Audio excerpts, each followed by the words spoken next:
888. Because at Mike Scott Plumbing, if water runs through it, we do it. Even if water's not running through it at this particular moment. Mike Scott Plumbing. Ocala's information station, 1370 WOCA. Ocala.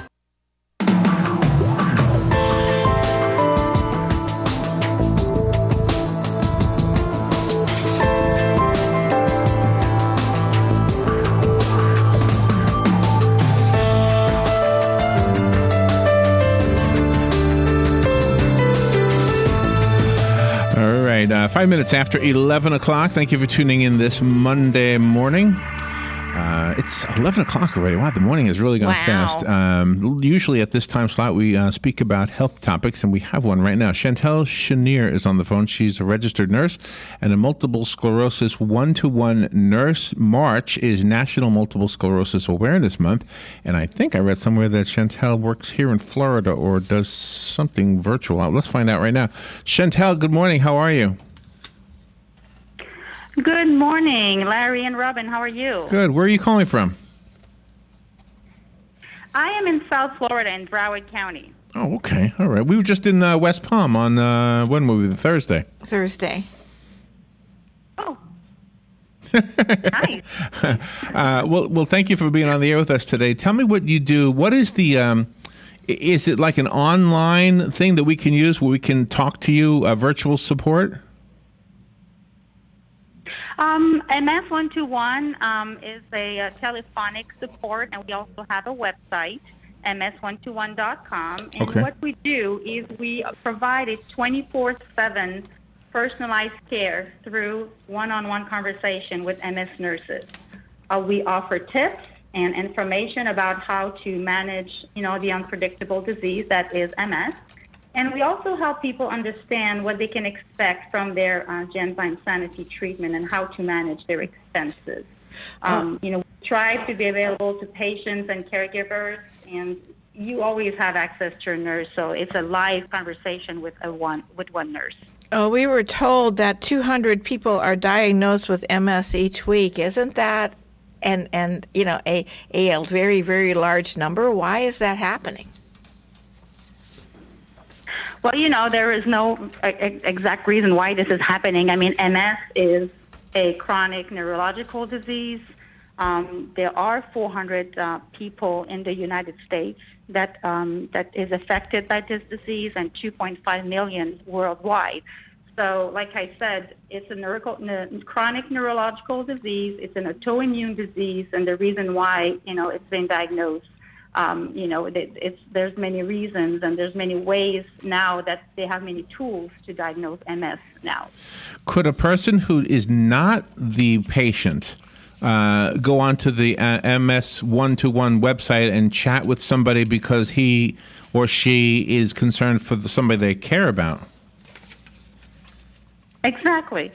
They can go on the website to obtain information. We do offer a lot of tips and tools for our patients, but the best way to really have a personal experience for patients living with MS or their care partners, their friends or family, is really by calling our program, and it's a toll-free number. It's 855-676-6326.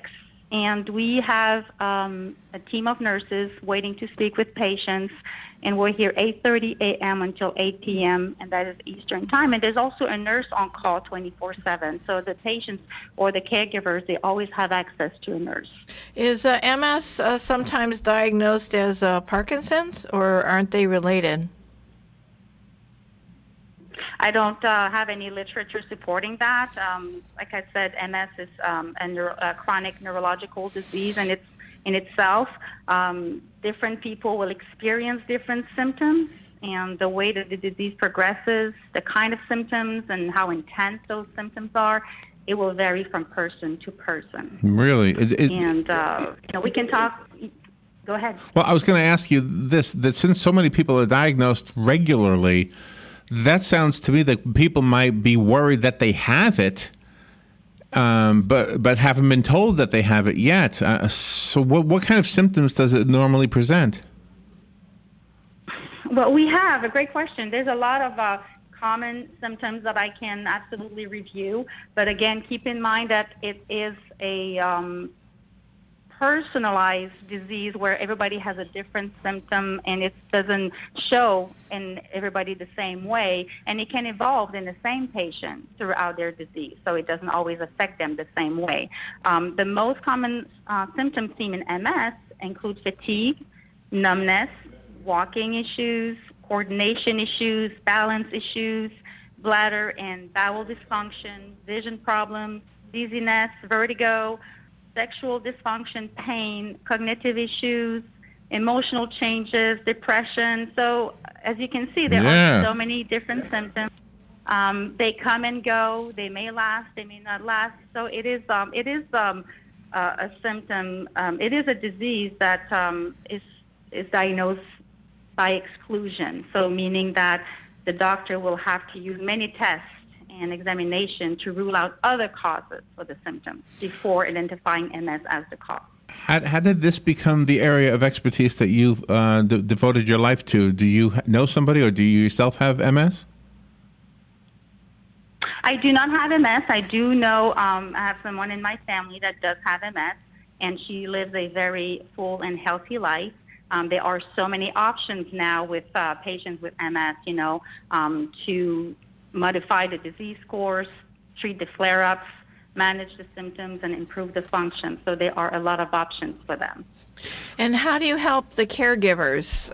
Because that has to be a super huge anxiety moment for them, because they have to live their life, but they also have to help their friend or their family member deal with MS.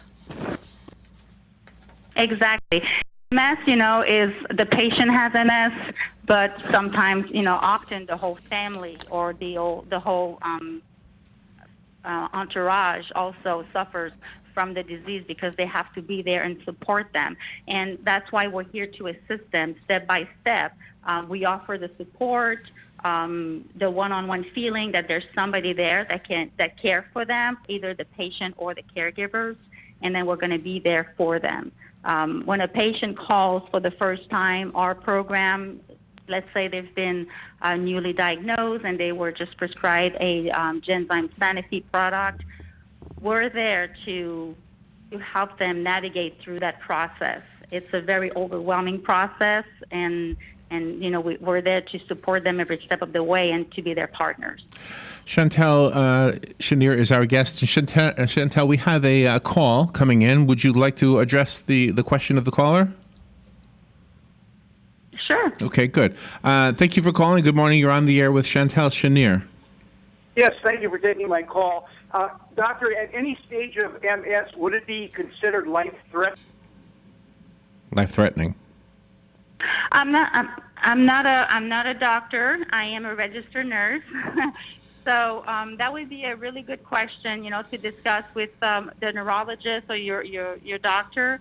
There's many treatments for MS, and everybody will evolve at their pace, and some of it can progress to a more severe state. But I don't have a direct answer for that.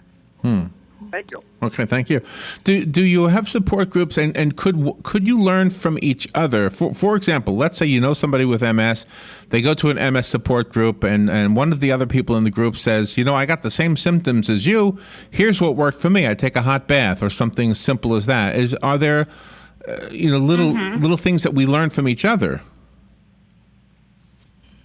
Well, as far as MS one-to-one and what we offer, we do have patient events throughout the nation. So on our website, they can locate patient events, and they're able to have additional information on MS from a doctor that will do a presentation, an MS specialist, and there are going to be other people there that have been on similar therapies or have had the same diagnosis, and they can share among each other.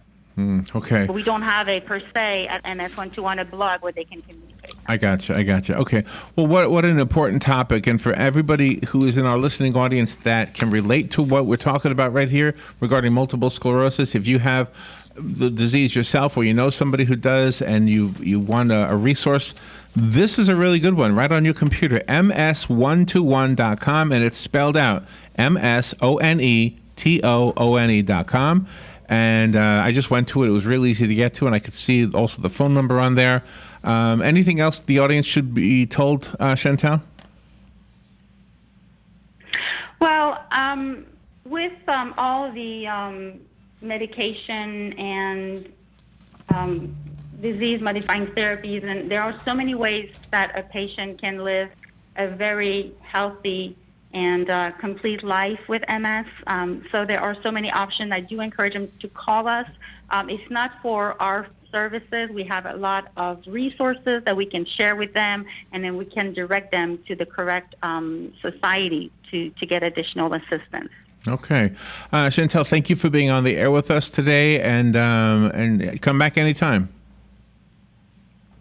Thank you so much for having me, Ebor. Have a great day. Thank you. We'll be right back. The weather is brought to you by myfwc.com. Safe boating is no accident. For Monday, times of clouds and sun with a shower or thunderstorm in the area, high 81 to 85. It'll be partly cloudy Monday night with a shower or thunderstorm in spots early near the coast. The low 60 inland, 67 along the coast.